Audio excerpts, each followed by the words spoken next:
Alors, nous sommes dans la deuxième partie de notre méditation de ce matin dans le cadre de notre émission, le pain quotidien, panem quotidianum, comme on dit en latin. Donc, je disais que le foyer est dans la cellule familiale qui représente Dieu sur la terre. Les enfants y naissent et sont éduqués pour devenir la génération future.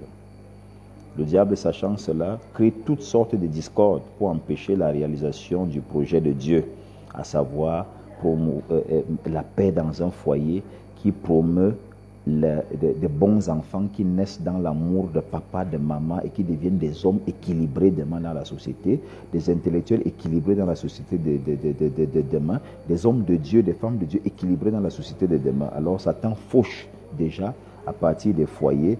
Et souvent, on a des gens comme ça qui ont raté leur éducation déjà dans la famille. L'Église est obligée de compléter.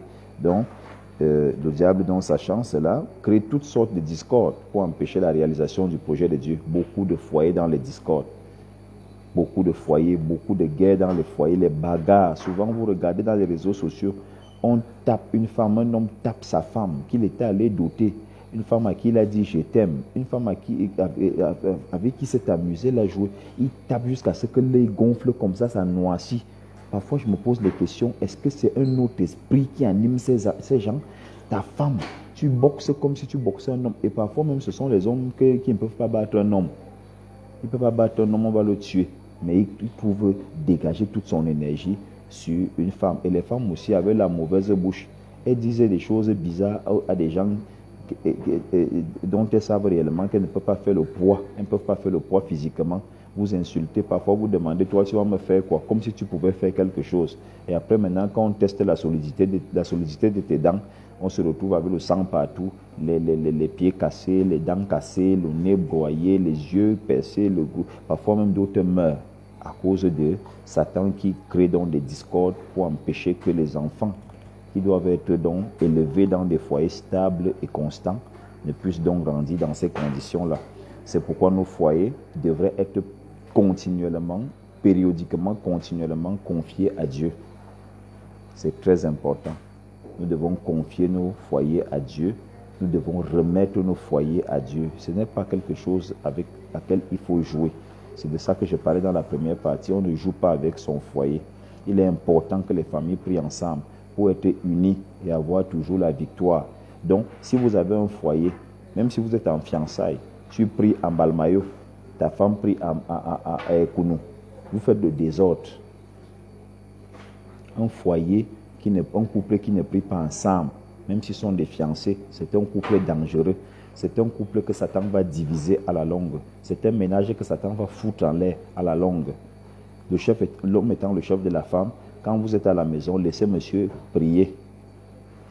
Vous avez des sujets de prière qui ne sont pas les mêmes sujets de prière que j'ai dans mon foyer. Faites des cahiers de prière. Écrivez tous les besoins de votre foyer là-bas. Tout ce que vous n'avez pas, tout ce que vous voulez. Même le comportement et le caractère de votre conjoint. Mettez ça dans la prière, écrivez ça dans votre cahier. Alors, monsieur peut décider qu'aujourd'hui, c'est madame qui prie. Monsieur dirige la prière, mais un jour, il peut décider que c'est madame qui prie. Ou bien, ils font les tours. Je prie aujourd'hui, tu pries demain. Ça permet à chacun de mettre sa bouche pour dire à Dieu ce qu'il veut voir son foyer devenir. C'est très important.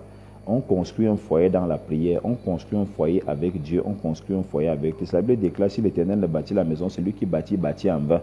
Et donc nous sommes obligés de bâtir avec Christ. Si tu t'amuses avec ça, ton foyer va voler en l'air. Même si tu es beau, on ne reste pas dans un mariage parce qu'on est beau, parce qu'on est belle, c'est faux. On reste parce qu'on a fait un avec Christ. Et Christ vous a garanti un foyer épanoui. C'est comme ça que je peux par exemple dire 11 ans de mariage, je n'ai jamais tapé sur ma femme. Jamais. Porter la main, c'est même d'abord quelque chose, je ne sais même pas comment ça va se passer. C'est tellement inutile et ridicule pour moi parce que le Seigneur m'a donné la capacité. Et vous devez savoir que la solidité d'un foyer est déterminée par le niveau spirituel des deux conjoints. Donc si vous bagarrez dans votre foyer, votre niveau spirituel est bas. Si vous faites des querelles, tout le quartier sort, votre niveau spirituel est bas. Vous lancez les maniocs, l'autre lance les babouches, vous donnez les coups de poing, votre niveau spirituel est ordurier. La solidité d'un foyer est déterminée par le niveau spirituel des deux conjoints. Je reprends cette phrase. La solidité d'un foyer La solidité d'un foyer dépend, en français facile, du niveau spirituel des deux conjoints, le mari et sa femme. Alors si c'est madame qui a cru avant monsieur ou bien qui est plus élevé spirituellement que monsieur, c'est comme ça que le foyer fonctionne. Il y a un qui est faible, l'autre est fort. Et l'autre qui est faible supporte, accepte, pas supporter, parce que quand on supporte, c'est un poids, c'est un fardeau. Il accepte l'autre comme il est et fait avec lui comme ça, de telle sorte que chaque fois qu'il fait, même quand il veut sortir le grand jeu pensant que ça va énerver l'autre, dès que l'autre le regarde, il piaffe ses mains, il sourit, il passe. Fais ta malchance là-bas, c'est un peu comme ça dans l'esprit, fais ta malchance là-bas.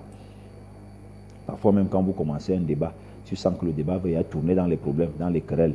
Tu dis, mon frère, il n'est pas prévu les querelles là aujourd'hui, pardon, tu quittes. C'est comme ça que ça marche. Il n'y a pas que les deux doivent être des anges. Si les deux sont des anges, c'est l'idéal.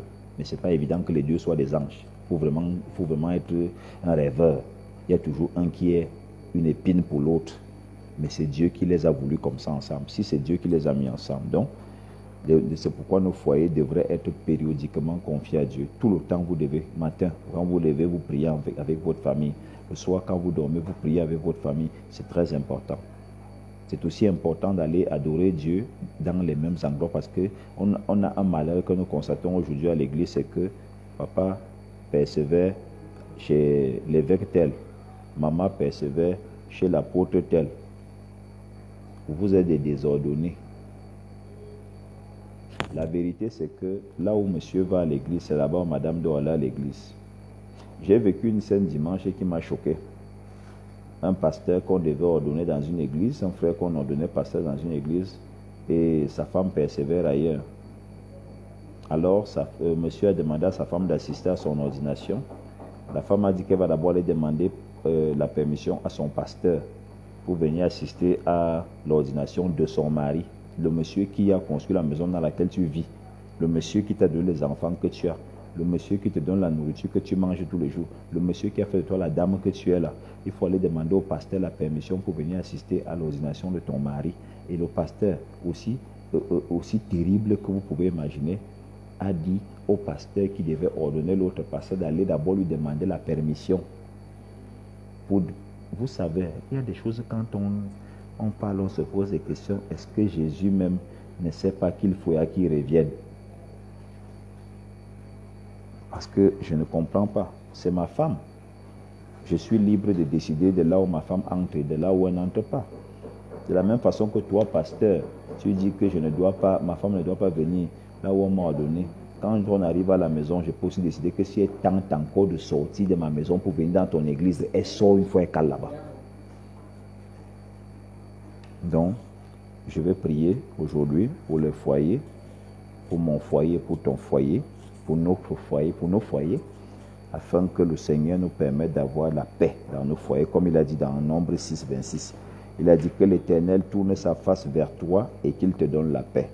Donc ma volonté en ce matin, pendant que je parle, c'est que le Seigneur tourne sa face vers toi, vers ton mari, vers ta femme, et qu'il te donne la paix. Et j'aime la paix de Dieu. Et lui-même, il a dit à ses apôtres, je ne vous donne pas la paix comme le monde la donne. Donc je ne vais pas prier pour ton foyer, pour que ton foyer ait la paix du foyer de ton fils, ou du foyer de Paul Biya, ou du foyer de je ne sais pas quelle star. Mais je veux que ton foyer ait la paix, la paix des foyers des serviteurs, des servantes, des adorateurs, des adoratrices de Jésus-Christ crucifié, glorifié, réconcilié, qui a réconcilié le monde avec son Père. Donc je prie en ce matin au nom de Jésus que le vent de l'Est et de l'Ouest se rencontre dans ton foyer et emporte tout agent satanique qui s'y trouve dans le nom puissant de Jésus-Christ de Nazareth. Que ce soit ton beau-père, que ce soit ta belle-mère, que ce soit ta belle-sœur, que ce soit ton beau-frère, que ce soit les amis de ton mari ou les amis de ta femme, que cela soit détruit en cet instant même au nom puissant de Jésus.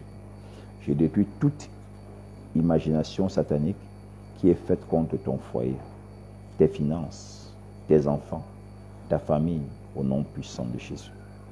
Que tous les méchants qui tiennent conseil, qui se réunissent pour prendre des décisions contre ton foyer, soient frappés par la folie aujourd'hui, pas demain, aujourd'hui, dans le nom puissant de Jésus. J'envoie 7 pierres enflammées sur toutes les puissances qui sont contre ton foyer, afin qu'elles se taisent à jamais à partir de ce matin au nom de Jésus. Celles qui vont essayer encore de parler, on va commencer à pleurer, parce que les gens vont commencer à mourir. J'envoie le vent de l'Occident pour enlever tout fléau que l'ennemi a semé dans ton foyer, et je les retourne contre eux à partir de maintenant même au nom puissant de Jésus. Toute forme de manipulation, toute forme de sémence, tout travail qui a déjà été fait, même si on avait installé quoi, même si c'était à quel degré, à quel niveau dans ton foyer, je déclare en ce matin que cela est détruit complètement et tes ennemis sont déçus au nom puissant de Jésus. Je réduis en pièces tout miroir que tes ennemis utilisent pour manipuler ton foyer à partir de cet instant au nom de Jésus. Ils sont quelque part, ils ont un miroir et contrôlent. Ils voient tout ce que tu fais dans ta chambre. Ils déplacent les choses pour que ton mari ou ta femme se fâche. Ça fait les problèmes, ça fait les guerres, ça fait les disputes dans la maison. Ils déplacent les choses. Ils aggravent des choses, ils aggravent des situations dans le but de créer des tumultes dans ton foyer. Cela est détruit en cet instant, brisé au nom de Jésus. J'ordonne au déluge de balayer tous ceux de ta famille qui tourmentent ton foyer à partir de maintenant, même au nom puissant de Jésus. Je libère le sang de Jésus sur tous les instruments que l'ennemi utilise contre ton foyer, qu'ils soient neutralisés à partir de cet instant au nom de Jésus. Je paralyse tous les efforts fournis par tes adversaires contre ton foyer en ce matin même, dans le nom puissant de Jésus. Complètement paralysé. Que tes ennemis soient frappés par la grande tristesse, la désolation qu'ils projettent dans ton foyer en cet instant au nom de Jésus. Que ce qu'ils ont fabriqué, ce qu'ils ont conçu, ce qu'ils ont programmé, ce qu'ils ont planifié, ce qu'ils ont arrangé, ce qu'ils ont colmaté, ce qu'ils ont installé, ce qu'ils ont fomenté pour détruire ton mariage. Que ce soit ça qui se lève et commence à les détruire leur mariage, détruire le mariage de leurs enfants, détruire le mariage de leurs petits-enfants jusqu'à la 3e, 4e génération au nom puissant de Jésus. Mais le Seigneur t'a promis la paix et je reprends la paix dans le cœur de ton mari, même s'il était fâché contre toi, dans le cœur de ta femme, même si elle était fâchée contre toi, peu importe ce que tu as fait et qui nécessitait un pardon ou quoi que ce soit, et la personne, ton mari, ta femme, ne voulait pas en entendre parler. Le Seigneur te donne la paix. De Nombre 6, 26. L'Éternel tourne sa face vers toi et il te donne la paix dans ton foyer. L'Éternel tourne sa face vers toi et il te donne la paix dans ton foyer. Et j'installe cette paix et elle restera et demeurera dans ton foyer, dans le mien, dans le nom puissant de Jésus. Shalom, qu'il en soit ainsi. Amen.